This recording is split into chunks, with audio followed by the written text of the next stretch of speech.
I got this. That's me. I won. Oh, you're gonna be so good at this. Oh, ZOiNKS contains mature language and themes of addiction and neglect, and is intended for 30-somethings who are just now starting to realize, oh yeah, my childhood was kind of fucked. I'm a 14-year-old teen detective. And I'm a semi-intelligent dog with a limited vocabulary. We are not sure which is a bigger stretch. We're doing it. Hey, aren't you that teen sleuth detective girl? Harold, quick, get your camera. It's that teen sleuth girl detective. When people first discover that I solve crimes, they're never sure what to be more surprised by, my age or that I'm a girl. Nolan Blackwell, teen sleuth girl detective.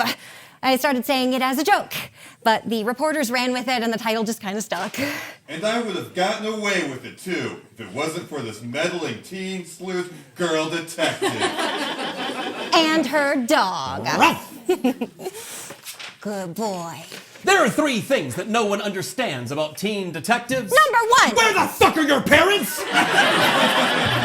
It is 2 a.m. and you're at an abandoned carnival. An abandoned carnival! It is true that as a teen detective, the curtains of night are your ally. Wasn't that dramatic? It contained both terror and whimsy, yes. Ghosts and monsters and thugs and con men all thrive at night. And if you want to catch them, you don't do it by getting a full 8 hours. If you want to be a teen detective, you better come prepared. You will have to enter the woods at sundown. It will be midnight when you find the trap door that leads down to the catacombs. At 2 a.m., you will break into the library for further research. And as dawn approaches, you will still be staking out the empty shipping yards. And all this points to a serious lack of supervision.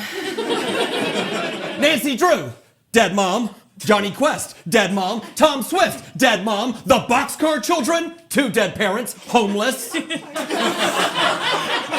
Scooby-Doo Gang, perhaps the most criminally negligent parents in history. So yeah, where the fuck are your parents? It's not a bad question, but it masks a far darker revelation. Derelict mansions, demon bridges, ghostly lights and sounds. What is so fucked up at home that you would rather be here? Question number 2. Where the fuck are all these monsters coming from? There can't be that many swamp demons and desert creatures, people. There can't be that many forged deeds and lost wills. How much buried treasure can one town hold, and how does one girl keep stumbling onto all of it? A case the police couldn't be bothered with. The case of the glowing tackle box. Or a decades-old conundrum. The case of the forgotten grotto. Who are all these people who were like, there's an eerie light coming from the tower in that topmost tower? I better find a teenager to alert. If you're looking to abduct a child, forget about unmarked vans and candy. Just tell them you're hearing creepy sounds from the old silver mine and wait. Someone say something about a silver mine? As long as there are adults who tuck their parents into nursing homes, there will always be spooky abandoned houses. As long as there are favorite nephews and second favorite nephews, there will always be plots to steal an inheritance. So, how is it possible for one teenager to solve all these mysteries? Emptiness. Because some of us recognize what deep troubles look like. Because catching a liar makes you a little less angry about being lied to. Because stopping a grifter makes you feel a little less gullible. Because unmasking a monster heals a little piece of your core. The world is full of dark secrets and desperate people. And teenagers and their dogs who are deterred by Do not enter. Warning, keep out. Trespassers will be shot. Beware of dog. Beware of teen detective and her dog. Question number 3. So the talking dog, can you understand him or not? This is ZOiNKS, an unsigned love letter slipped into your locker for teen detectives and their dogs.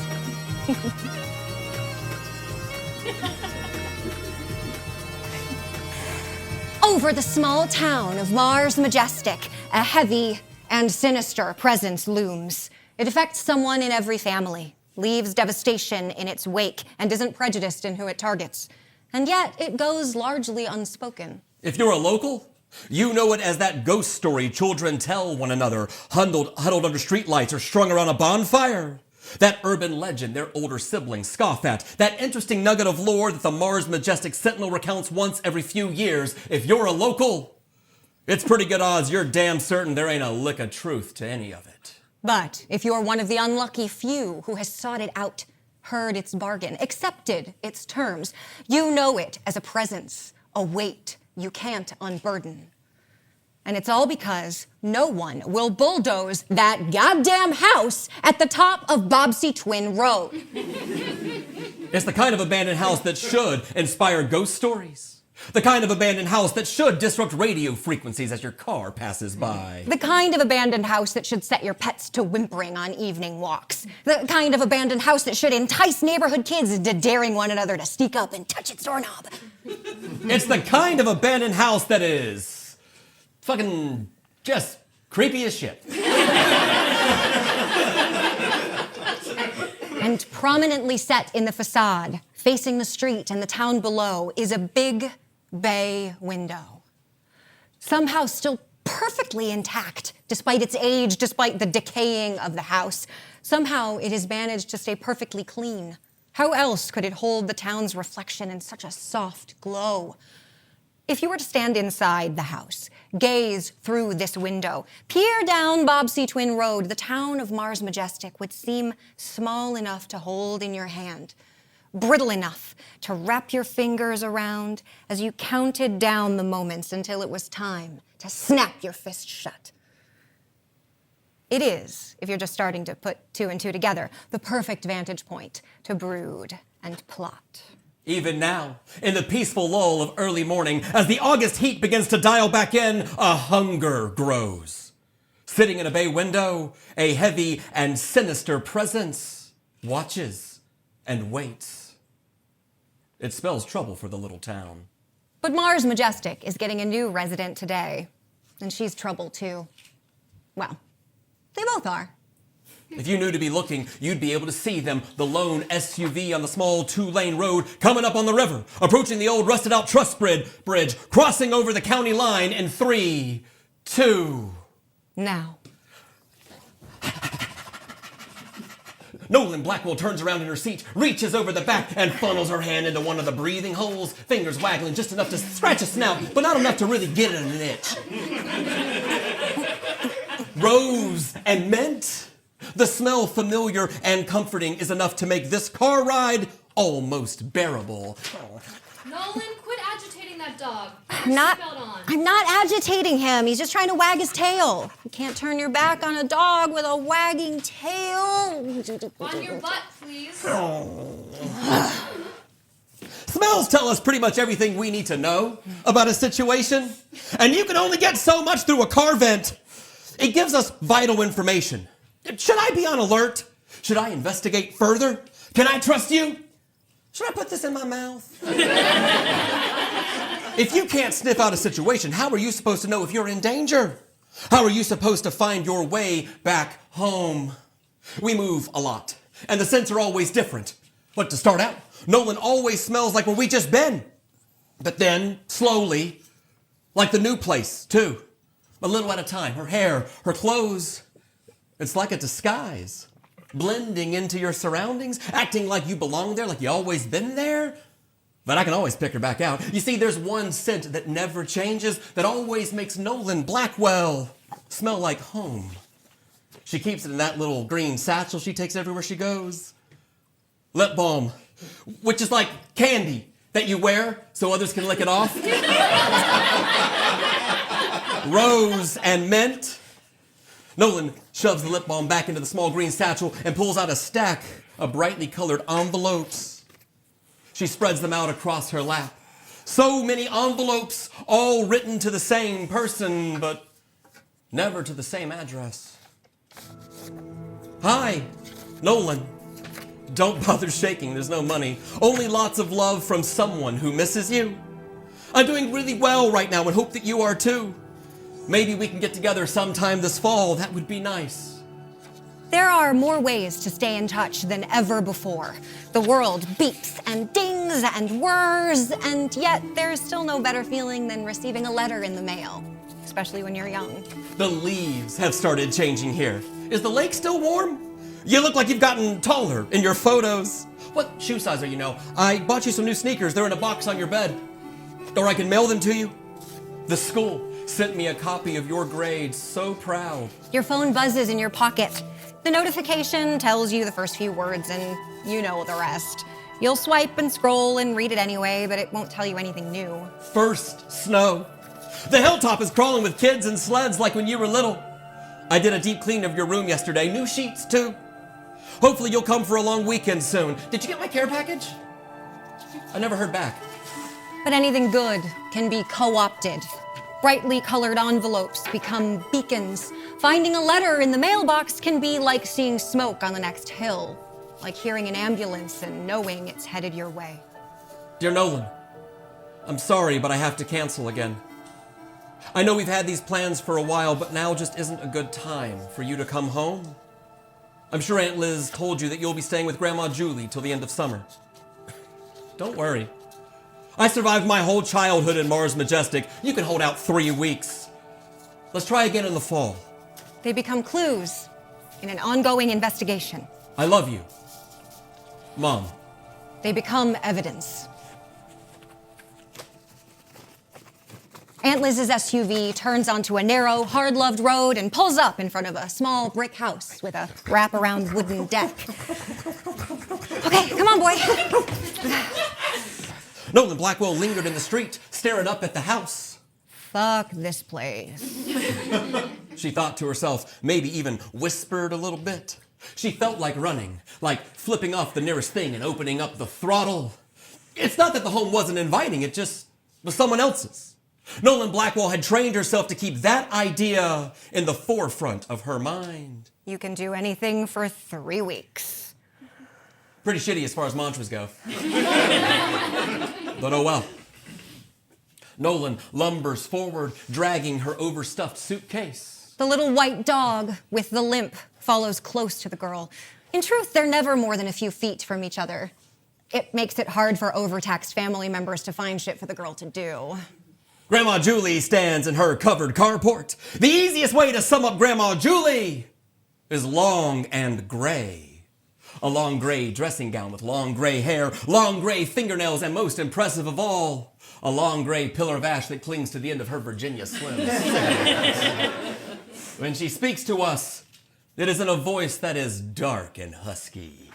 I don't let dogs in the house.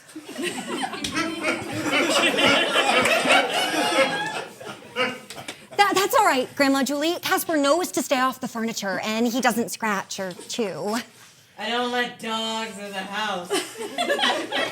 He can stay in my room. He doesn't bark, and he doesn't beg at the table or have fleas. I don't let dogs in the house. You won't even know he's there. He'll be with me the whole time. I don't let dogs in the house. It's just, I wouldn't feel good chaining him up in the yard or making him sleep outside. The whole summer he's kind of been with me. Wherever I've been, he's come. Okay, fine, I guess I'll take him for a walk then. Casper follows close behind me. By the end of the second block, I can feel the summer heat start to tick up. I consider turning back. We could always sit in the shade of the carport. I can read anywhere. But something, I don't know, I can feel something pulling me along, tugging at me. Casper trots ahead, and I follow, reaching the end of the street and turning right onto Bobsey Twin Road. The town of Mars Majestic. The 1st of August and blistering hot. Y'all, it's so hot that even the wind can't be bothered to get up and fuck about. Nolan Blackwell stands at an intersection. A crosswalk leads across 4 lanes of blacktop and into a quaint downtown district. I can feel the heat lifting off the pavement. Casper can too. No, it's okay, pal. We'll go fast. Okay, let's go. Come on. Go, go, go. Ow. Oh, God. Oh, little is a subjective term. Okay, no more kisses. Thank you. You know how you can always tell when an adult was once a real cute kid? This little stretch of downtown is like that. Rewind the hard times and the bad luck, and you have something pretty enough to be on a postcard. Line of vacant parking meters stand like placeholders for what should be shoppers carrying parcels. Plywood sheets cover storefront windows. If a place happens to be open for business, it's almost certainly empty. Well, except for the pawn shop. Nolan stares through a display window at an assortment of objects. An acoustic guitar, a gas-powered weed eater, all priced to sell. It was as if the town had been abducted and replaced with its evil twin. A dead ringer if you don't look too close. The diner barely open long enough to cover breakfast and the lunch rush. A beauty salon with one active station. The marquee is blank at the old two-screen cinema, a vinyl banner strung up above its door. Payday cash advance. With the all-caps afterthought, ID required. In Sharpie. Casper and I roam the streets with nothing to do. An old-timey ice cream parlor. Junior vanilla cone is $1.75. The public pool. $2.25 a day, no dogs. A comic book shop. You gonna pay for that comic book or not? This ain't a library. You sure this is a service animal? Bobsey Twin Road leads us through the center of town as we start to trek uphill. And at the top, I can see... It's hot. Spires cutting above the treetops. I'm hungry and it's hot. Empty lots on either side, like the rest of the neighborhood decided to give it some space. I'm hungry, it's hot, and I'm bored. A gigantic abandoned house, seemingly floating on a cloud of weeds and vines and brambles. In the middle, there is this massive bay window. It immediately makes me think of Twin Elms from Nancy Drew #2, The Hidden Staircase. Oh, better yet, Nancy Drew #9, The Sign of the Twisted Candles. That house, loose floorboards, concealed room, secret messages concealed in the wallpaper. Oh, Casper, wouldn't you love to live there? I can picture myself standing in this window, looking out over all of Mars Majestic. Dog's supposed to be on a leash. He's not bothering anybody. I'm calling the city. Oh, yeah? Well, I'm calling the solar system and telling them that you're a jerk. You're not a jerk, it's a play, it's fine. Come on, Casper. We walk for 15 or 20 minutes, making random turns, and eventually... we end up back at the house. I let Casper lead. We go this way for a bit, and I find a place to pee. And then we turn and we go this way for a bit, and I find a place to pee. And then we turn and we go this way for a bit, and I don't really have to pee anymore. I pee anyway. And again. Oh, here again? Bay window. I leave the sidewalk, weeds brushing against my legs, walking toward the porch. Better stay away from there. That house is haunted. He's leaning out of an old truck. Mars Majestic Cemetery, written on the side. The back is full of shovels and a rusted wheelbarrow. Just some old gravedigger, hat pulled down low over his face, shouting ominous phrases.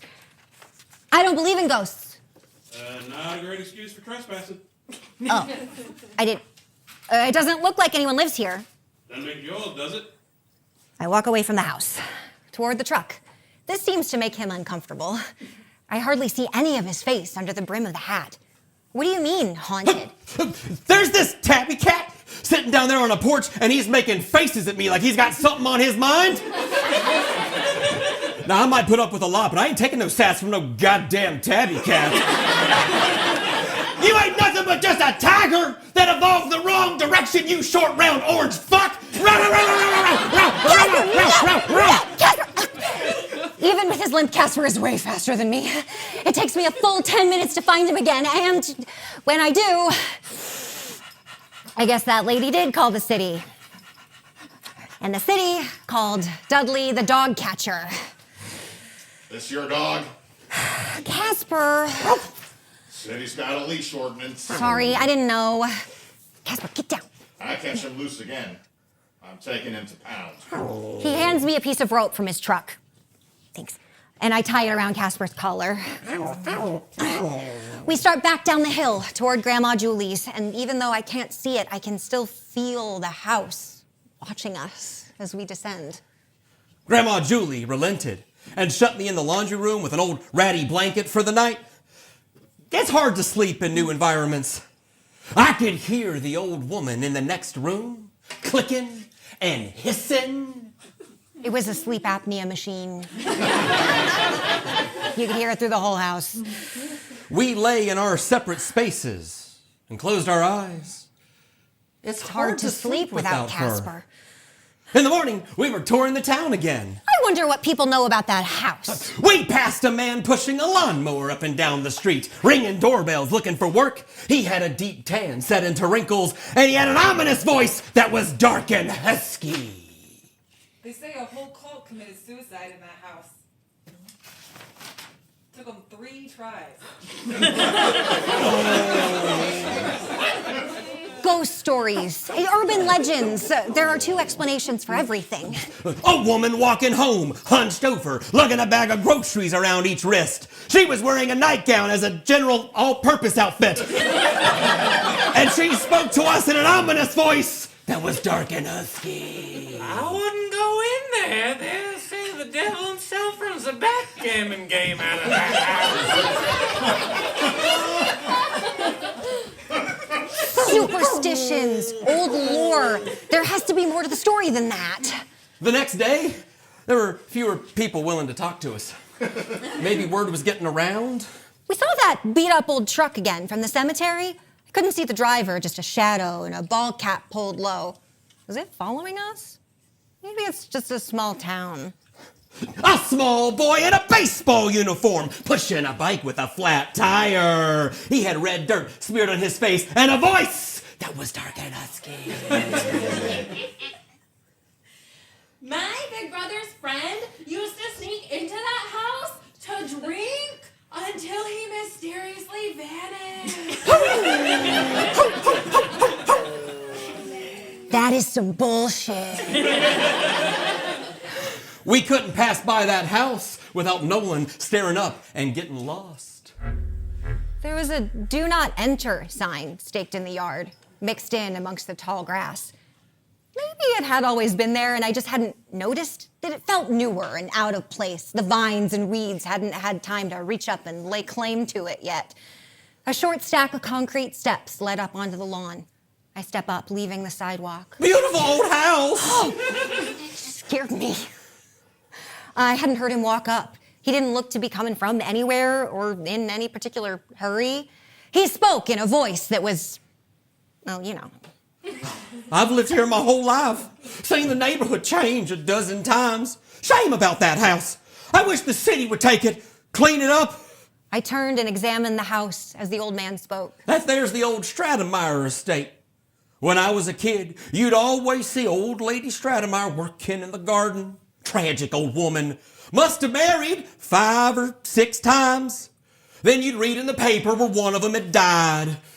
She was a collector, a hoarder, what you call now. Had that whole house filled with antiques and curios. They say you can find anything you want in that house.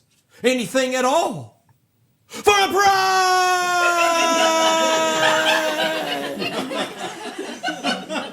Well, thanks, mister. Shit if I didn't like that. Grandma Julie, what do you know about the Stratemeyers? It was late, and a light crackle of murder was coming from the bug zapper on the porch. Grandma Julie took a long pull on her cigarette. We rocked back and forth in an old metal glider. The 3 of us staked out on the wraparound deck. Night settled in, and the neighborhood grew quiet. Lightning bugs came out, and Casper lost his fucking mind. Am I the only one seeing this shit? Grandma Julie was never in bed before midnight, never up before noon. Conversations moved at a nocturnal pace, coming in slow waves between drags. You stay out of that house. sitting out on the deck with Grandma Julie's nightly ritual, keeping a keen, or at least gossipy, watch over the neighborhood. Grandma Julie could remember a time when neighborhood children were looked after by the neighborhood. When it wasn't uncommon for a child to knock on your back door and ask for a glass of lemonade. When attending a middle school play or high school basketball game was the highlight of any social calendar. Now, she spent her evenings staring out at empty sidewalks and dormant front porches. She licked the salt rim on her evening cocktail. A traditional daiquiri is rum, lime, and sugar, but Grandma Julie says that at a certain age you have to start watching your blood sugar. You can barely taste the sweet and low.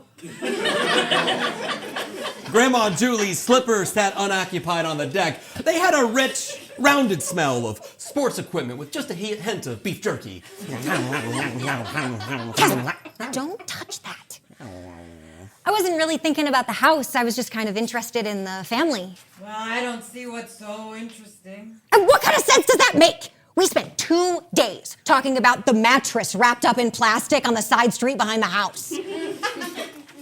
Mrs. Barrington says the city was supposed to pick that up on Thursday. Can you believe that? Thursday. I can believe that. But I want to know about a house that sits at the intersection of what the fuck and did you hear and Grandma Julie doesn't see what's so interesting? I was asking around, and supposedly Mrs. Stratemeyer had a whole bunch of husbands, and they... Nolan, there ain't nothing about that house that concerns you. Just leave it alone. The cordless rang, and Grandma Julie jumped up. It was one of the other single old women who lived in the neighborhood who all looked after one another. The widow wire, she called it. Now, Edith, you know I can't understand you when you don't have your teeth in. 2 doors down, Mrs. Barrington was standing on her front step, relaying an argument that she could hear taking place further down the block. An actual game of telephone. Which, I mean, sure, if we're not wearing teeth, the game makes a lot more sense. Where are they? Hold on, I can't see them. Nolan, hand me my slippers. Casper, let go. No. Nolan helped Grandma Julie into her slippers and then held her arm as she took the 3 steps down to the driveway. Grandma Julie moved out to the spot she knew was the furthest out her old cordless would allow, repeating herself 2 and 3 times to the octogenarian sentry on the other end of the line. Nolan and I stood guard, staring off at things we wanted but knew we couldn't have. A pair of slippers, a house hidden beneath a tree canopy atop a hill. Is there any phrase more enticing than "don't touch that"?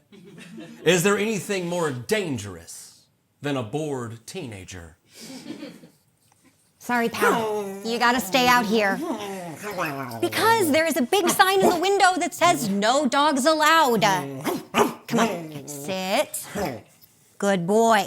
Okay, I won't be long, okay?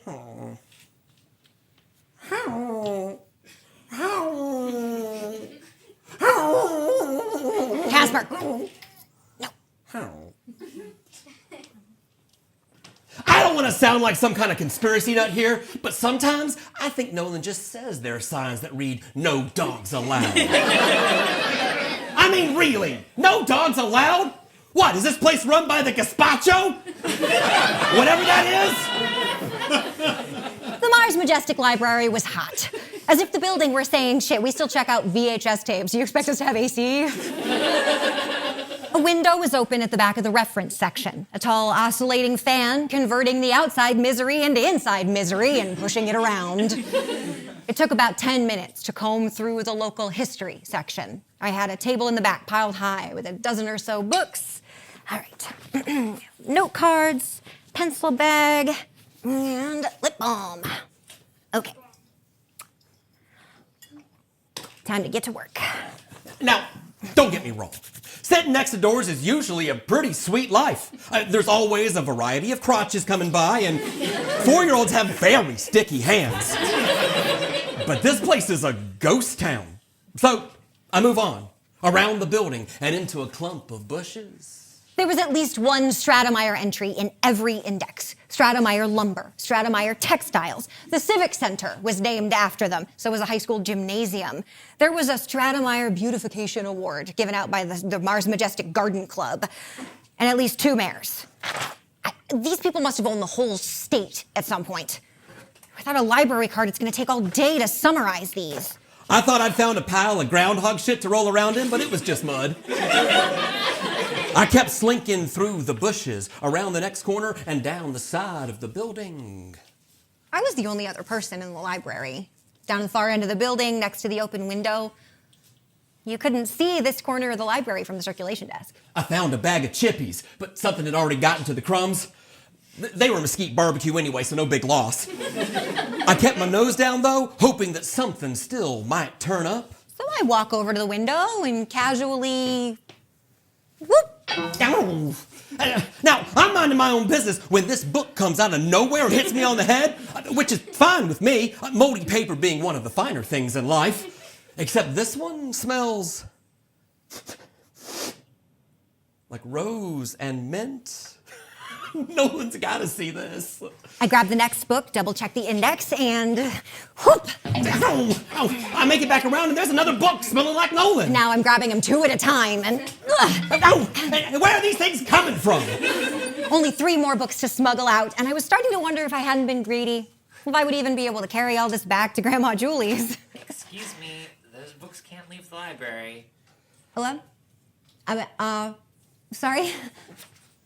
Can you come with me? And there, in a pile, outside the front door of the library, underneath a muddy paw, were my books. Casper! Casper! Didn't I do good?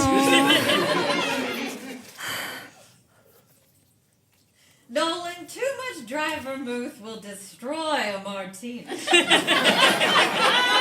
Grandma Julie had taken to teaching me how to make her evening cocktail.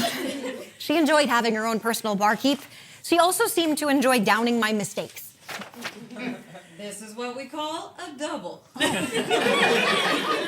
Grandma Julie wasn't my grandmother by birth. She was my grandfather's ex-wife who liked my mother best. She hadn't kept the wedding band, but she did keep and still wear the giant diamond-studded ring that had been an anniversary present. I ran the damn race. Might as well wear the medal. At night, she would place it in a dish by the bathroom sink so she could put on her creams. And then it was back to the porch for more passing gossip along the widow wire. I didn't join her. I had a little light reading to do. I make my way upstairs. There are 2 types of guest rooms, the afterthought and the shrine. Neither are inviting. This can be a bed. These sheets aren't soft, but they're clean. Here are all the photos I didn't want in the rest of the house. A daybed under a small window, a lamp with a short in the cord, and hanging on the wall, a photo of Mom and me. Some forgotten vacation, smiles I do not recognize. Casper had not fished all of the library books out of the bushes, and I managed to take home 2. A history of the town called We Were Majestic. Yeah. And a little something for me I found in the teen section. I crawled into bed and opened up a weather-beaten hardback that had not been stamped out as checked out since 1994. Alfred Hitchcock and the 3 Investigators, #1, The Secret of Terror Castle. Teen detectives trying to uncover secrets of an old abandoned house? Don't mind if I do. I read until I could barely keep my eyes open. The house settles down for the night and gets noisy. He grabbed the knob and pulled with a long scream that curdled Pete's blood. It opened. Not waiting for their courage to evaporate, the 2 boys marched into a long, dark hall, flashing their torches straight ahead. The scurry of little feet between the walls, the AC kicking on. They passed open doorways full of shadows which seemed to breathe musty air at them. Nearby train tracks, the zap of the bug zapper. And then they came out into a large hallway with a ceiling 2 stories high. Jupiter stopped. Cats next door in heat, drunk neighbors getting into a fight. We're here, he said. This is the main hall. We'll stay 1 hour, then we'll leave. Leave! A voice low and eerie whispered in their ears. The back door creeping open. A long shadow, heavy breathing. The hairs raise along my back. I pull back my ears, tuck my tail, and instinctively retreat into the cramped space between the washer and dryer. There are footsteps coming from downstairs. I can see Grandma Julie out on the porch talking to Edith on the cordless. Someone is in the house. Drawers opening in the kitchen. Small objects clattering to the ground. A purse being spilled out onto a tile floor. And now someone yelling from the living room. Get out! I'll call the police! And maybe, but I don't know, the deep thud of a body hitting a wall and the shattering of glass. I'm not here. I'm not here. I'm not here. Then where are you? I'm on a case. I'm in some old abandoned house, creaking and settling, haunted, the legend goes. Ghosts, according to eyewitness accounts. Solve the mystery. I can see Casper and myself standing in a long hallway. Purple lightning flashes at the end of the hallway. I lay clues for myself to find, glowing vials in a secret lab accessible only through a false fireplace. A canvas painting on the wall with eyes that follow me. Secret passages allowing swift access throughout the whole house. Furniture draped with blankets that come alive like banshees shrieking and wailing. A ghost! No, it's just a projector and some fog. Perhaps a caretaker in a costume. And I would have gotten away with it too if it wasn't for this meddling teen sleuth girl detective. In the end, there's nothing to be scared of. Another mystery solved. And then a soft knock on the door. The intruder is gone. Grandma Julie comes to check in. The house had been ransacked, but you don't see the broken mirror, the missing television, or even the empty ring dish by the bathroom sink.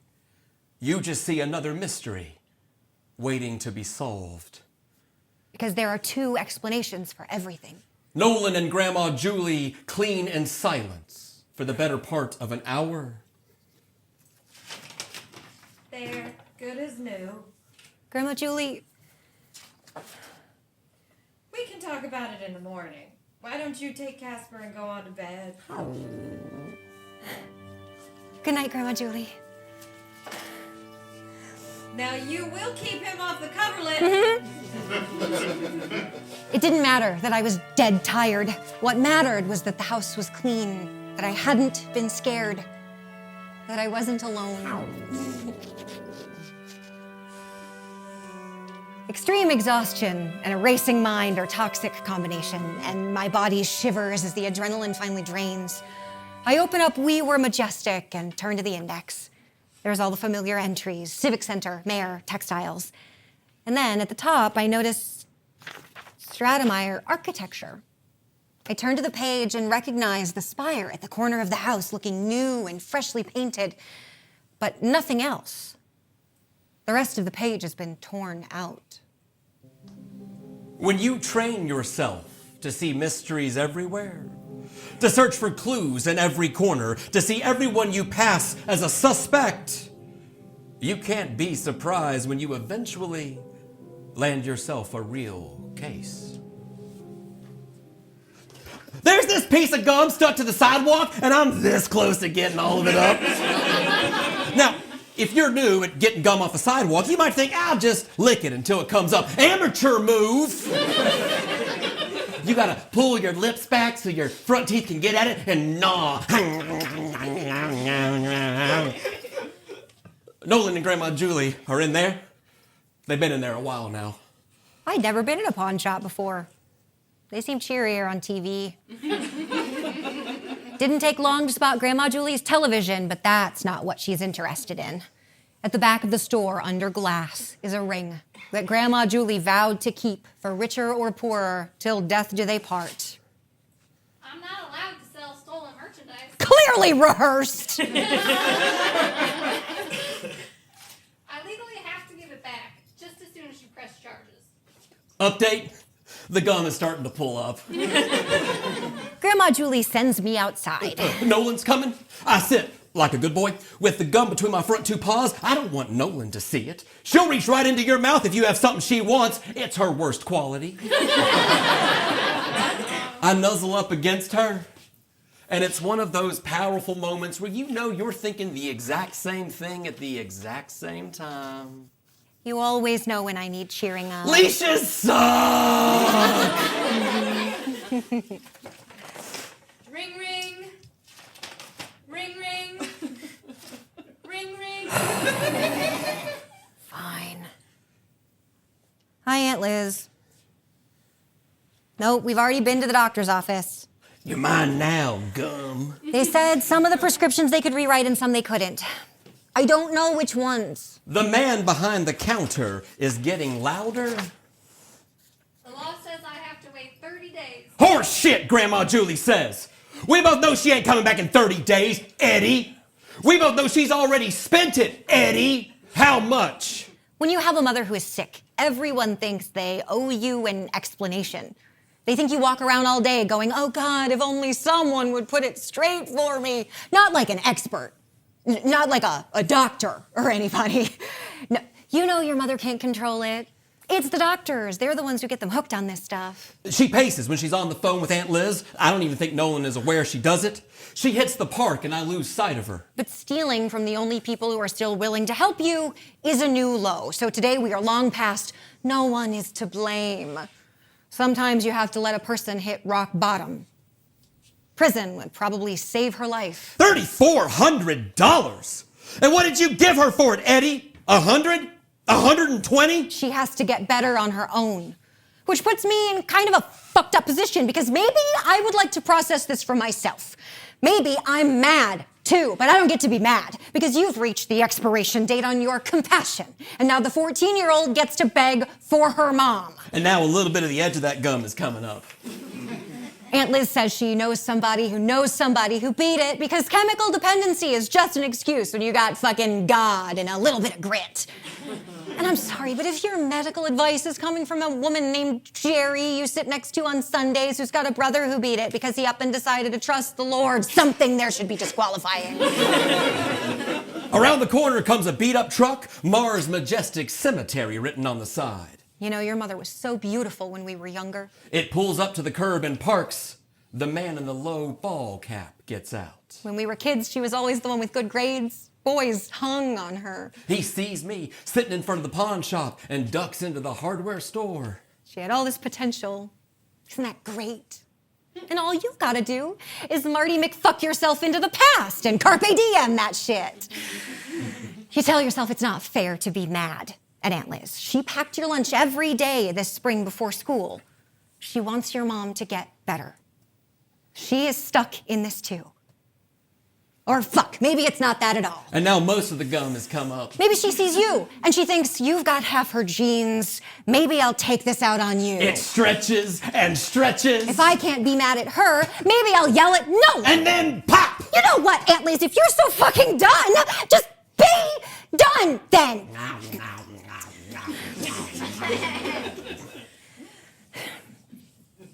Have you ever spilled Coke on a puzzle and then tried to finish it anyway? Pieces bloating and warping. The image blurs and the pieces no longer fit, and there you are just shoving with your thumb, mashing them into place.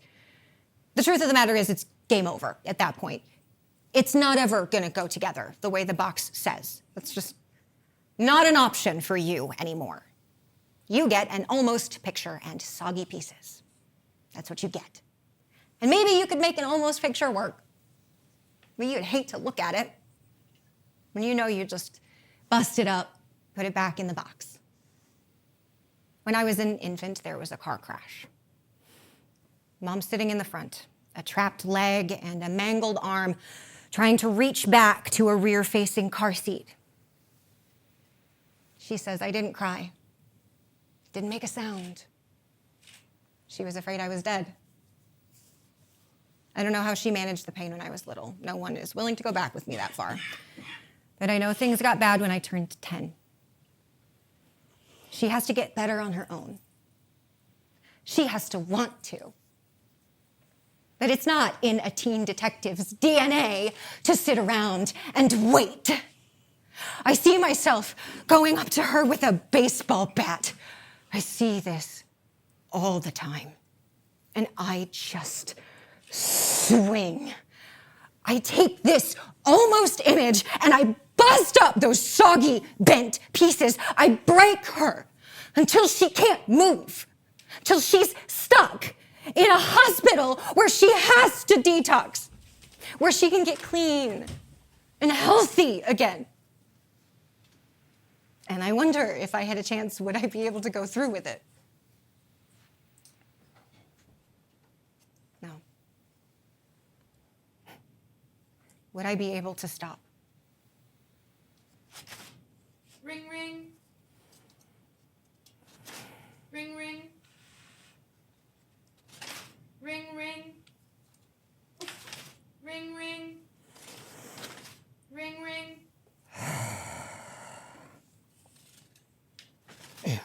I just worry about you. They say it's easy for children of addiction to turn out like their parents. And you, your way through the rest until you can hang up. Sidewalks are very mysterious. Like, sometimes sidewalks are great. They give you gum, or hot dog bun, or chicken bone. But sidewalks can also take. It's not really our place to question why the great sidewalk acts the way it does. Right now, Dudley the dog catcher is coming down the sidewalk fast, with purpose. I look for Nolan, but she's still in the park, and now Dudley is almost on me when I see a long, gray, ringless hand grab me by the collar. Grandma Julie stares at Dudley. He starts to say something, but thinks better of it. That's right! You better run! I got my guard human with me, and she's not friendly with people she don't know. Hey, can I pet your grandma? You better not. She bites. Walking back toward the pawn shop, I notice a beat-up truck parked on the street. Maybe it's intuition, or maybe it's just being nosy, but something is telling me to peek inside. I was expecting cigarette butts and an overflowing ashtray, and empty beer cans. I was expecting duct tape patchwork and cassette tapes. On the inside, the truck is immaculate. The floorboards, I can see a pile of knickknacks, cut glass picture frames and candle holders, small figurines, and an expensive-looking lamp. In the passenger seat is a closed-up cardboard box with Christmas ornaments written across the top. In the reflection of the passenger side window, I can see a ball cap pulled low. I spin around and he is standing there staring at me, not sure what to make of it. I was still trying to think of an excuse when he takes a step towards me. And then Grandma Julie is waving at me from across the street, and I run off, not turning back to see if he's watching. We ride home in silence. I'm curled up in Nolan's lap, and I know what you're saying. 70 pounds, dog, little big to be a lap dog, and you could say that, but you sound ignorant. Back in my room, I'm staring at We Were Majestic, wondering if the torn and missing page was just a coincidence. But my gut says no, and I wish I knew what was so important that someone had to take this page with them. And that's when I feel the raised ridges on the page behind it. And I know I shouldn't, but the damage is kind of already done. I tear the page behind the one that I wanted, and I run over to the window and hold it up. The sun is setting, turning the page a deep pink, and I can see the indentation of what had been written on the page about the Stratemeyers. It's a while before I realize that I'm holding my breath. There, in the middle of the page, in big block letters, is the phrase, "It's all true." And beneath it, in a different and far more frantic hand, it is written, "Stay away." I go to put the page in my... Grandma Julie, have you seen my satchel? Nolan tears off down the stairs in a way that can only mean outside or refrigerator, and I take off after her. She runs up to Grandma Julie's car, and I can smell it long before I see it. No. Oh. Rose and mint.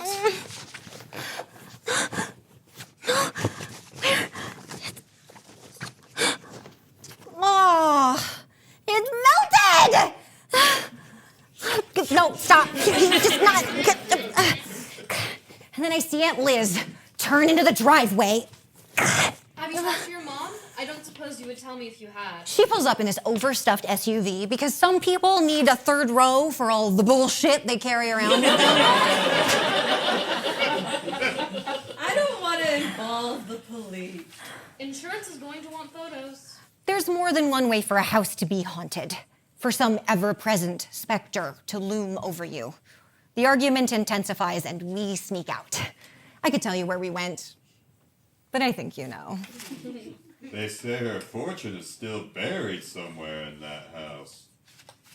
They say that house was built out of the ruins of a burned-down schoolhouse. Because some haunted houses you prefer over others. There's a light on inside, shining through the bay window. Nolan smiles, and as promised, teen detective and her dog push right past the sign that reads, Do not enter. There is an etiquette to haunted houses. You can lock some doors, cellars, astronomers' towers, the occasional closet, but never the front door. All right, gang, let's split up. No! You ought to be ashamed of yourself! There are 3 things that come from splitting up: getting kidnapped, getting hogtied, and highly elaborate chase sequences that I don't think we have the production values for. We move through the house and Jesus, fuck, this sumbitch has it all. A hallway of portraits with deathly gazes. An empty nursery, a bassinet, rocking slowly under toxic moonlight. Like, if you were the mom of Frank and Joe Hardy, and you were wondering why your 15-age boys are taking multiple 30-minute showers every day, it's because they're thinking about this house. A library with floor-to-ceiling stacks of old tomes, the remnants of a burnt letter in an oversized fireplace. You normally can't fit a hellmouth to a dark realm inside a half-bath, but they figured it out. An overgrown greenhouse, weapons mounted on a wall, and watching over it all, from her perch at the top of the stairs, the painted figure of the widow Stratemeyer. Last night you dreamt you went back to Manderley again? Bitch, I'm already there. Casper backs into an old player piano. Casper, wait! Before she can follow, a cardboard box catches her eye. Christmas decorations written across the top of it. Nolan bends down, opens up the box, and discovers dozens and dozens of prescription pill bottles. She pulls one out to examine it, when an eerie glow catches her attention from the next room. Now, you might be wondering, isn't she scared? Alone? In a place like this? Oh, friends, this isn't her first haunted house. Not by a long shot. The Nolan Blackwell Teen Sleuth Girl Detective Case Files, number 47. The Mystery of the Crying House. It was 3 summers ago.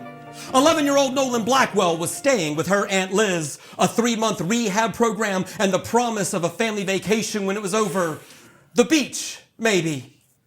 But Nolan Blackwell was starting to long for home. And so, one night, she slipped out of her aunt's bed, slipped out of her aunt's window, and made her way across town. A key tucked under a flower pot on the back porch, a twist of the lock, but before she could turn the knob, something in the night. The wind, an owl. Before a house can become haunted, it first has to become warped. Burger King drive-thru bags masquerading as trash cans. A coffee cup with a secret double life as an ashtray. An overflowing kitchen sink. Was it coming from in the house? It sounded almost like crying. She walked from room to room. The growing mountain of evidence was clear. The house hadn't been vacant. Cigarette burns in her mother's bedspread and mountains of dirty laundry. A bathroom with every drawer and cabinet standing open. Again, the crying. She couldn't pinpoint it, but it electrified her, ripples of fear running from her shoulders down to her fingers. Nolan's bedroom, spotless, except for the bed. Someone had been sleeping there. From just down the hall, she was certain. The guest bedroom. The floor creaked under every step. The foundation settled. A branch tapped against a window, but nothing could muffle the crying of the house. Ho, ho, ho, ho, ho. It was so unexpected that it took a moment to realize. A puppy in the middle of the room, crying so badly I was afraid to go near it, gnawing at a brand new cast on one leg, a doggy cone that hadn't been put together, and a prescription from a veterinarian, cans of dog food that never quite got opened. All clues, pieces snapping together, forming an image. A mother in need of pain pills who finds a stray and breaks its leg. A woman who meant to care for the animal but got a little too high and forgot. It might have been here for days, starving and in pain. Burdens fall. Someone has to take up the slack. Come here. Come here, buddy. I know. Oh, yeah. Yeah, see? That's okay. Come here. Let me see this paw. Let me see this. Oh, no, I know. I know. It's okay. Here we go. We're just gonna just get a little. There we go. No. And one more bit, okay? Get ready. This might sting a little bit, okay? 1, 2, 3. I know. Okay, we got one more. There we go. Oh, there we go. Hey, there we are. Good as new. Oh, okay. Good as new. She held the animal until it stopped crying. She named him Casper, the first ghost she ever unmasked. She cared for the animal, food, a bowl of water. And then, like all puppies, he peed on the floor.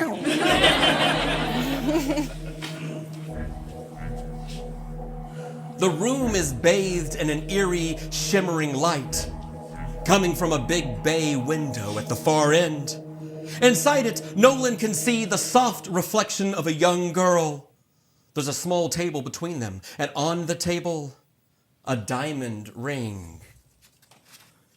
They say you can find anything you want in that house. Anything at all. For a price. And though it has no voice to speak of, Nolan can clearly hear it talking to her. Take it. What? You want it. Take it. Where did this come from?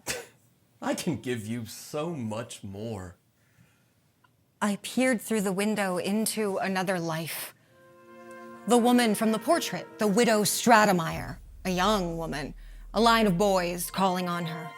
A deal with a window, an evil presence trapped in a pane of glass, willing to trade life for riches.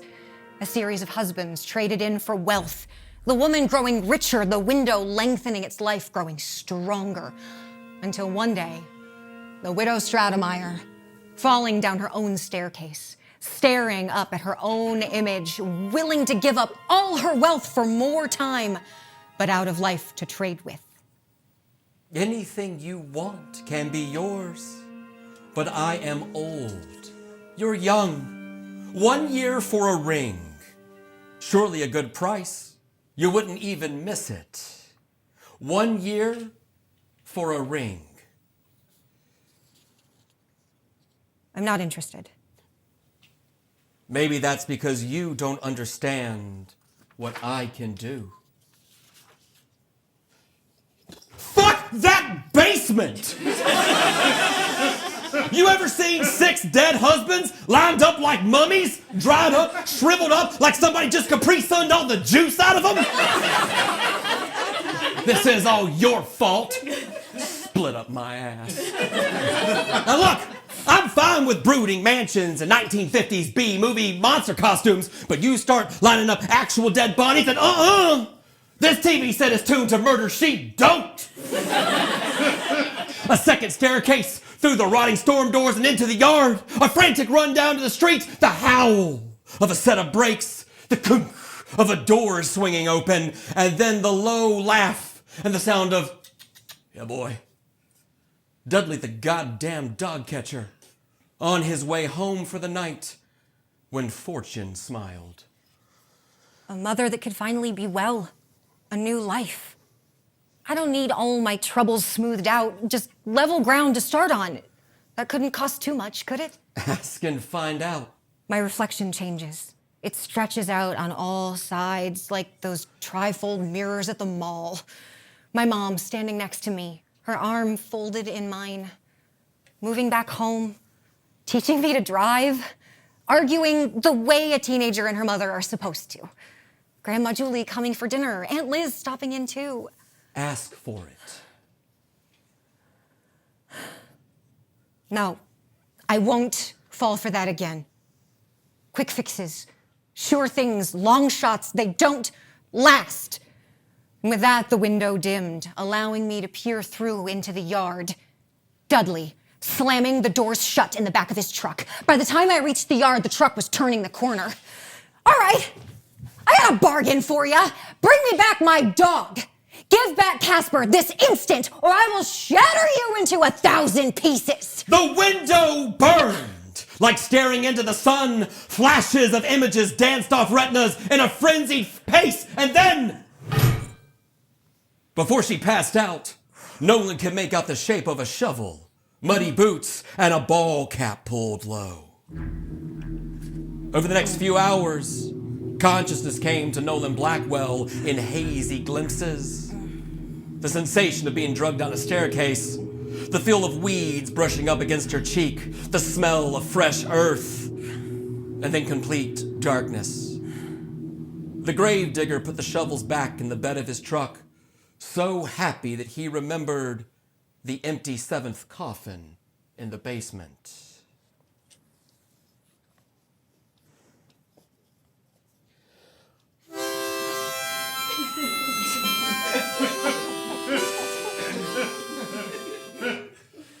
First night in the clink, and already I think I've gone a little stir crazy.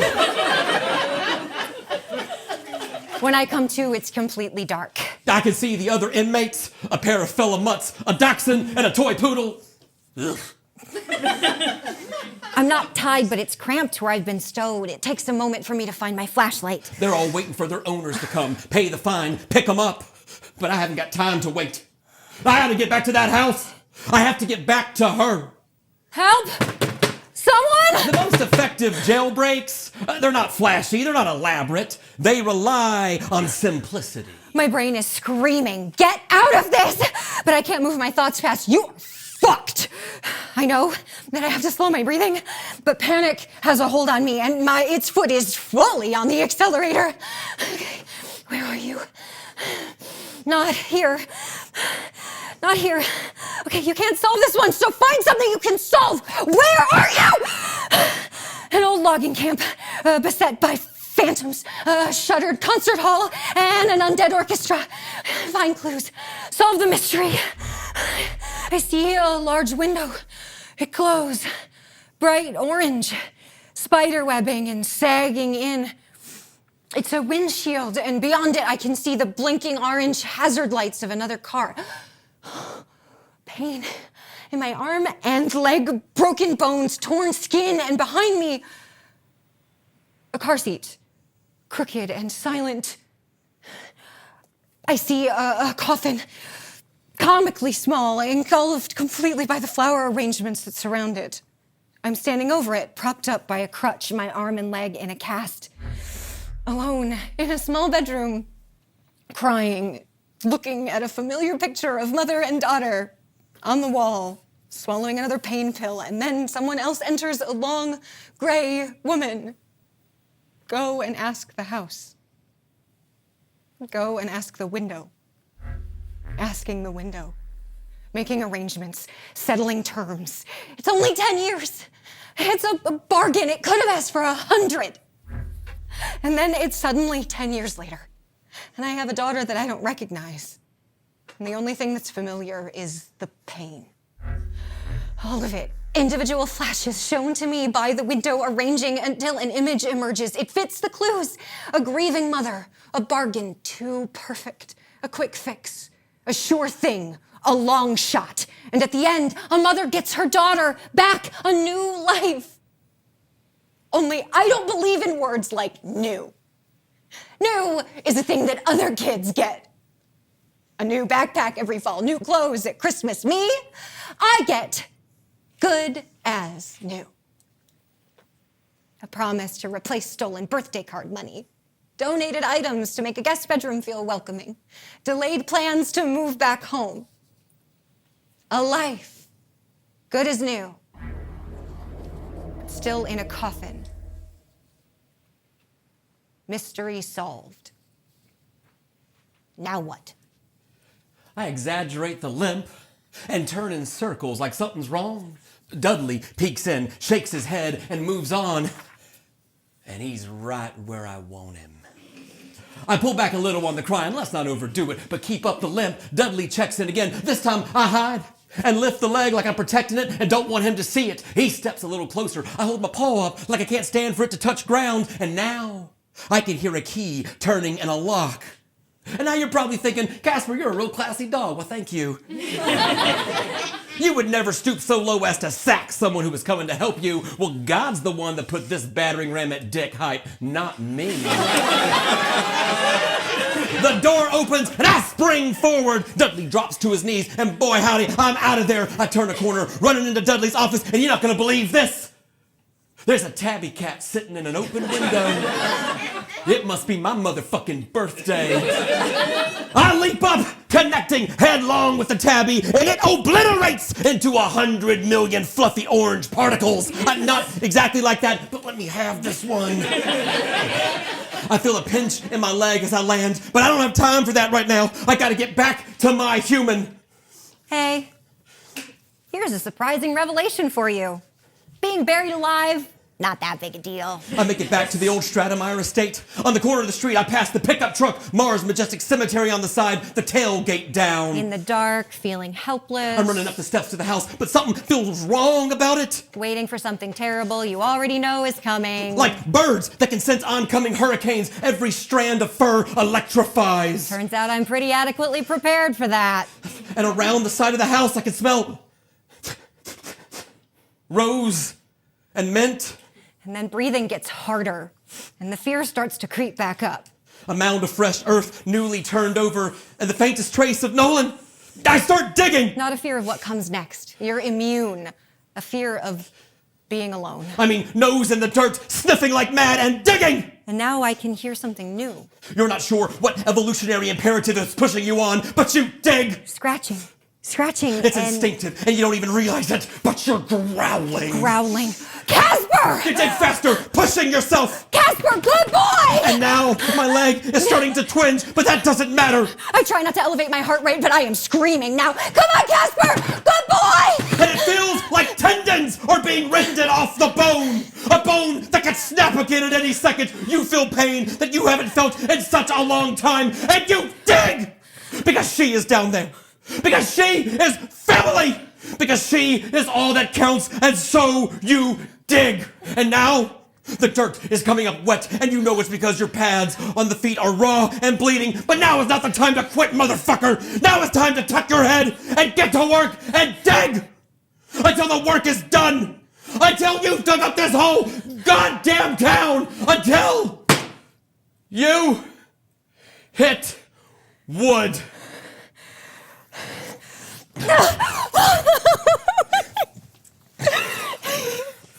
Good as new.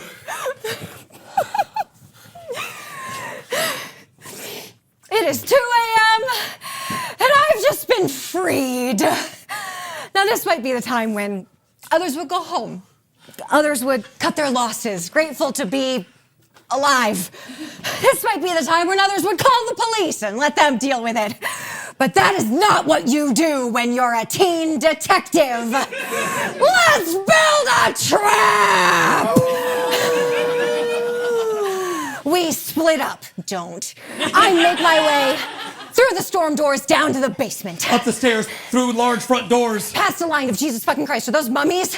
This is so fucking cool.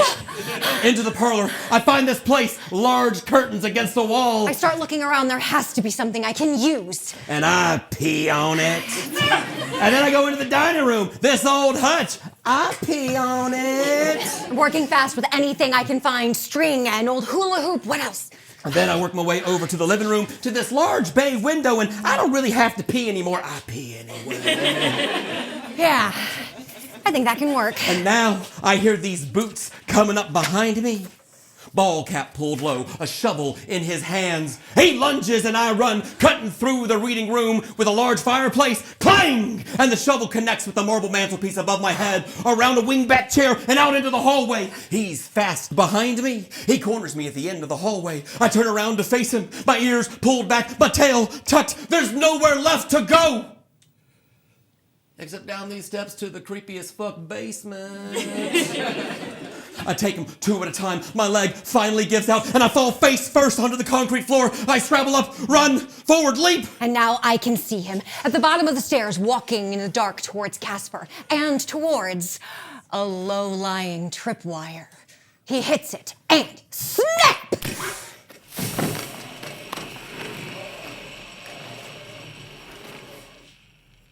And I would have gotten away with it, too.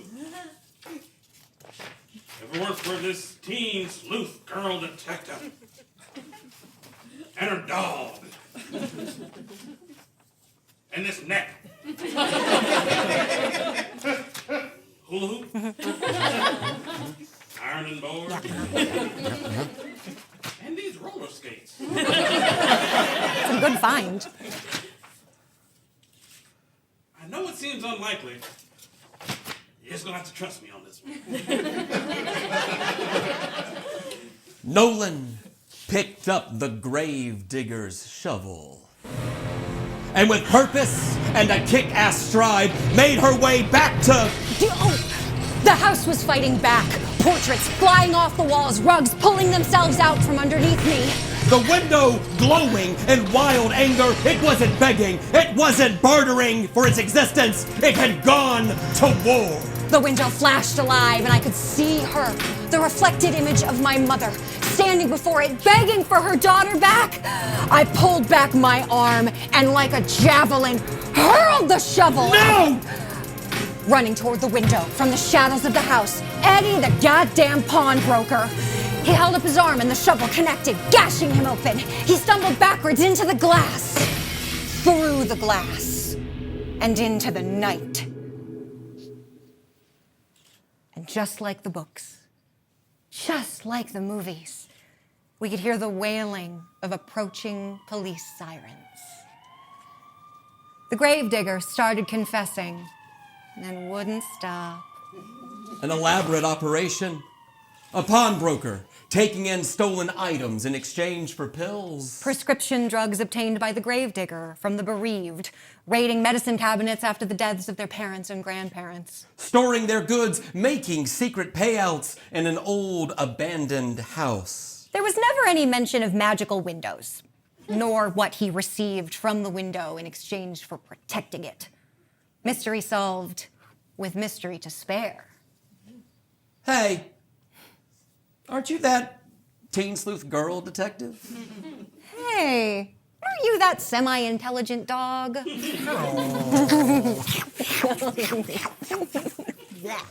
Always right in the mouth.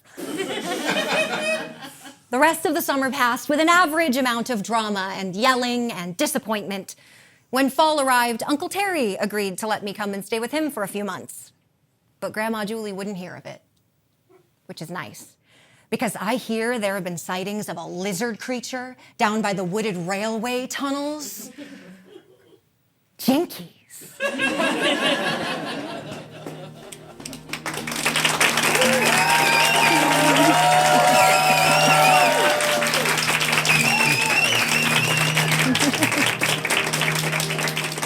Live, written by Trey Tatum, directed by Bridget, starring Jordan Trovillion as Nolan Blackwell and Trey Tatum as Casper.